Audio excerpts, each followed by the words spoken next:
हमारे यार फार्मेसी के यूट्यूब चैनल पर मेडिसिन की सामान्य जानकारी के लिए वीडियो अपलोड किया जाता है। इस वीडियो में खुद से मेडिसिन लेने की सलाह नहीं दी जाती। इसी प्रकार का मेडिसिन खाने से पहले डॉक्टर से सलाह जरूर ले। यदि कोई भी व्यक्ति ये वीडियो देखकर खुद से मेडिसिन लेता है तो वो खुद ही किसी प्रकार के नुकसान के लिए जिम्मेदार होगा। धन्यवाद।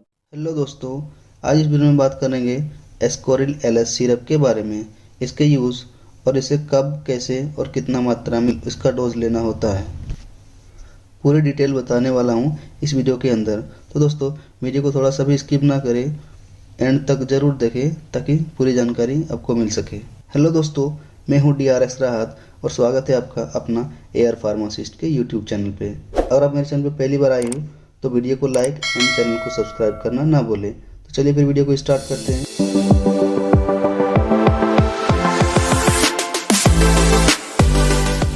तो दोस्तों, ये जो एस्कोरिल एलएस सिरप होती है, इसके अंदर 3 मेडिसिन पाए जाते हैं, जिसमें एक होता है एम्ब्रोक्सोल और दूसरा होता है लेवोसोल्बिटामोल और तीसरा जो है वो है गुआफेनिसिन। एम्ब्रोक्सोल जो होता है उसमें 5 ml मेडिसिन के अंदर 30 mg होता है और जो लेवोसोल्बिटामोल होता है उसमें 5 ml मेडिसिन के अंदर 1 mg होता है और जो गुआफेनिसिन मेडिसिन होता है उसमें 5 ml मेडिसिन के अंदर 50 mg होता है।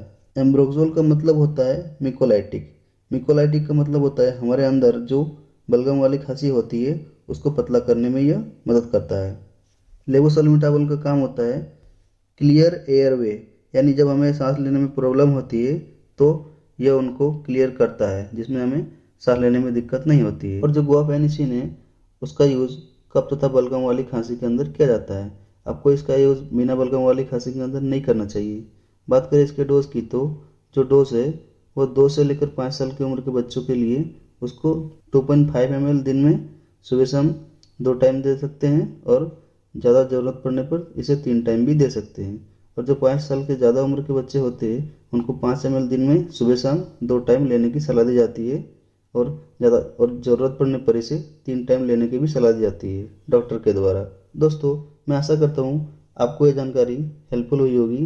अगर मेरी वीडियो को अच्छी लगी तो वीडियो को लाइक एंड शेयर जरूर करें ताकि किसी और को भी जानकारी काम आ सके। धन्यवाद।